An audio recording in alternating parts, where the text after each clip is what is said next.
Welcome to The French Time, where learning French becomes easy and fun. Aujourd'hui, un nouveau mot n'a vraiment plus besoin d'être validé par l'Académie française pour exister. Non, c'est clair. Il suffit d'une vidéo TikTok de, 15 secondes ou d'un drame en direct sur Twitch et paf! Paf, exactement. Avec quelques milliers de commentaires passionnés, ça intègre le vocabulaire de millions de francophones et ça en moins de 48 heures. C'est fou quand on y pense. Bah oui, la langue, c'est pas un musée figé, quoi. C'est un organisme vivant qui est littéralement propulsé par des algorithmes à la vitesse de la lumière. Et ce qui est fascinant ici, c'est vraiment cette dynamique. Parce que historiquement, l'évolution linguistique, ça se faisait par glissement lent. Ouais, géographique, générationnel. Tout à fait. Mais aujourd'hui, la sphère numérique réécrit les règles en temps réel.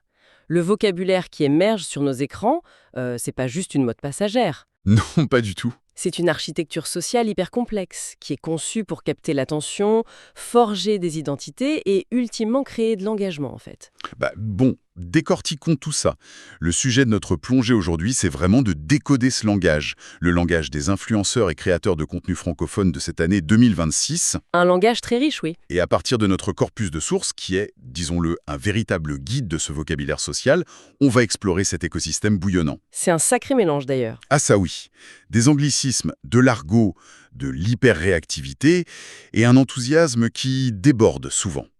Et pour bien s'imprégner de cette nouvelle musicalité, je vais prendre le temps de décortiquer ces termes, de les prononcer très posément, très lentement. C'est une très bonne idée. L'idée, c'est que quiconque écoute cette exploration puisse s'amuser à répéter ces mots à voix haute, à la maison, pour bien en saisir tout le poids sociologique. Parce que comprendre ces codes, c'est pas juste pour le divertissement. C'est une véritable clé sociologique, comme vous dites. Le contexte technologique explique toujours le langage.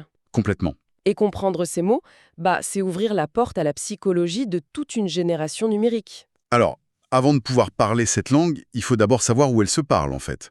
Si on imagine l'Internet comme une immense métropole, les plateformes sociales, ce seraient les différents quartiers. J'aime beaucoup cette analogie. Ouais, et l'architecture de chaque quartier dicte la façon dont on y parle. Par exemple, TikTok, c'est le centre-ville frénétique, quoi. Baigné de néon où tout va très vite. Exactement. L'attention s'y mesure en millisecondes. C'est le divertissement rapide. Instagram, à l'inverse, ça ressemble plutôt au quartier des belles boutiques. Le lifestyle, l'esthétique, la vitrine hyper soignée. Voilà. Et la distinction continue avec la vidéo. YouTube, ça reste le cinéma de quartier ou le grand théâtre. Le format long. Le format long, où on installe une narration. Et puis Twitch, en revanche, c'est le bar sportif surpeuplé. Ah oui, très bruyant. Tout se vit en direct, sans filet, et la foule réagit instantanément à l'écran. Dans chacun de ces quartiers, on croise des habitants avec des métiers spécifiques, des titres qui sont apparus organiquement. On dit plus simplement vidéaste, en effet. Non, on va parler d'une beauty youtubeuse pour une experte en maquillage, ou d'un foodie pour la cuisine. Il y a même le mot edutainer. La fusion entre éducation et divertissement, oui. Exactement. Mais ce qui me frappe le plus, c'est vraiment les rituels d'entrée. Le moment précis où le créateur dit bonjour. Les sources montrent que c'est devenu une science chirurgicale. Oh que oui. On a le salut les loulous, très affectueux, et puis on a cette formule hyper calculée. Re-bienvenue. Je le dis lentement pour les personnes à l'écoute. Re-bienvenue. Ce petit préfixe re, ça change absolument tout. Absolument. Ce qui est fascinant ici, c'est que dire « re-bienvenue sur ma chaîne » au lieu de juste « bienvenue », c'est un signal social redoutable. C'est-à-dire, C'est une façon de murmurer à l'algorithme tout en flattant l'audience. Le créateur valorise spécifiquement les abonnés fidèles, ceux qui reviennent. Il crée un club exclusif, et ça, dès la première seconde. c'est fort, mais c'est pas un peu cynique du coup, de se dire que même un simple bonjour, c'est de l'ingénierie mathématique pour empêcher quelqu'un de swiper. C'est du pragmatisme pur et dur. Dans cette économie, l'attention, c'est la ressource la plus rare au monde. Les spectateurs décident de rester ou de partir dans les 3 premières secondes. Ouais, ça va tellement vite. Donc les mots sont choisis pour maximiser la rétention. C'est comme quand on entend « Restez bien jusqu'à la fin, j'ai une annonce énorme ». C'est un contrat de rétention déguisé en conversation amicale, en fait. D'accord. Une fois que la porte est franchie, que l'attention est là, on entre dans le vif du sujet. Et la catégorie reine qui dicte beaucoup ce vocabulaire, c'est le lifestyle, le style de vie et la beauté. Le fameux lifestyle, oui. C'est là qu'on trouve le concept fondamental du haul. H-A-U-L. Je le répète pour qu'on l'imprime bien, haul. Le haul, c'est un pilier absolu de cet univers. Ça consiste à déballer et présenter une série d'achats face caméra. Du luxe ou des vêtements pas chers, peu importe. Exactement. Le principe, c'est d'offrir une expérience d'achat par procuration à l'audience. Et l'intonation joue beaucoup. Le mot routine, par exemple. Ça s'écrit pareil en français et en anglais, mais un créateur dira pas « voici ma petite routine ». Il va adopter une mélodie très nord-américaine et dira « voici ma routine ». Routine, oui, en appuyant sur la deuxième syllabe. Et on entend des mots comme skincare, outfit, glow up. Alors, qu'est-ce que tout cela signifie? Est-ce que cette avalanche d'anglicisme, c'est pas juste un peu paresseux, le français se perd ou c'est juste une évolution? C'est une critique qu'on entend souvent et c'est compréhensible. Mais si on regarde la mécanique des plateformes, cet emprunt, il est purement utilitaire en fait. Utilitaire, c'est-à-dire? Internet, c'est une culture mondialisée. L'anglais agit comme une lingua franca. Utiliser skincare plutôt que soin de la peau, c'est pas un oubli du français. C'est l'utilisation d'un hashtag mental. Un hashtag mental. Oui, le mot skincare connecte immédiatement la vidéo à une tendance globale de milliards de vues. C'est du référencement pour l'algorithme et pour le cerveau du spectateur. D'accord. Le pragmatisme algorithmique prime. Mais il y a aussi des mots très français qui prennent une dimension émotionnelle, hein. Je pense au verbe « craquer ». Ah oui, très utilisé. Dans le monde physique, craquer, c'est quelque chose qui se brise. Sur Internet, c'est l'aveu d'une faiblesse face à la tentation. Faisons simple, on passe devant une boulangerie. Mhm. On avait promis de faire attention, mais l'odeur du pain au chocolat est là. C'est irrésistible. On entre, on l'achète. Bah voilà, on a craqué. Quiconque a déjà fait ça comprend le sentiment. Et sur Internet, on entend j'ai tellement craqué pour cette paire de chaussures ». Et juste après, il y a toujours le bouclier défensif. Le fameux « on assume ». Je vous invite vraiment à répéter cette expression, notre public, « on assume ». Ce qui est fascinant ici, c'est le poids psychologique immense derrière ce petit « on assume ». Ces créateurs sont scrutés, jugés en permanence par des milliers d'anonymes. Chaque dépense est critiquée. Voilà. Donc, revendiquer ses choix sans complexe, avec « on assume », c'est une technique d'autodéfense. Ça veut dire « oui, c'est déraisonnable, mais c'est mon choix et vous ne me ferez pas culpabiliser ». C'est une recherche d'authenticité, en fait. Et l'authenticité, c'est le nerf de la guerre. Les sources parlent d'une phrase qui revient tout le temps. « Je ne suis pas payé pour en parler ». Une véritable incantation magique aujourd'hui. C'est fou que ce soit nécessaire. C'est vital parce qu'on traverse une crise de confiance profonde. Le public en 2026 sait très bien comment marche l'influence. Ils savent qu'un produit peut cacher un partenariat rémunéré. Donc il faut prouver que c'est un achat perso. Préciser spontanément que c'est un achat personnel, c'est la seule façon de garder la confiance de l'audience. Et sans confiance, pas d'influence, et donc pas de gagne-pain. C'est très clair. Alors on voit bien comment la vulnérabilité domine le lifestyle. Mais cette crédibilité, elle s'exprime d'une manière beaucoup plus agressive dans un autre secteur, le gaming, le jeu vidéo en direct. Ah, on change totalement de décor là. On quitte les studios douillets pour l'arène de Twitch. Et là, le lexique, c'est de l'adrénaline pure. L'environnement change tout. Une vidéo beauté est montée, lissée. Le direct sur Twitch, c'est l'immédiateté. Le chat défile à la vitesse de la lumière, le joueur a les mains sur le clavier. Il n'a pas le temps de faire des phrases de 10 mètres de long. Absolument pas. Ce qui explique pourquoi les termes fusent. On entend « tryharder », je le prononce doucement, « try-er-der », jouer avec une intensité extrême pour arracher la victoire. Ou « rusher », foncer tête baissée.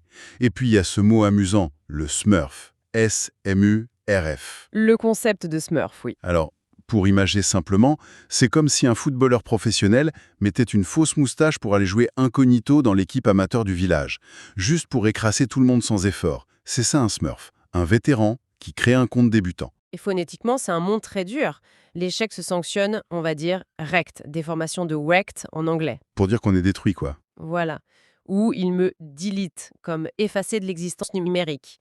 Et quand la frustration explose, c'est le rage quit, la déconnexion brutale. Mais à l'inverse, quand il y a une victoire miraculeuse à la dernière seconde, on utilise le mot clutch.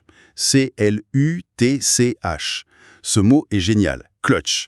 On sent la tension quand on le dit. C'est une onomatopée de l'urgence. C'est ça commence dur, ça claque et ça finit sec.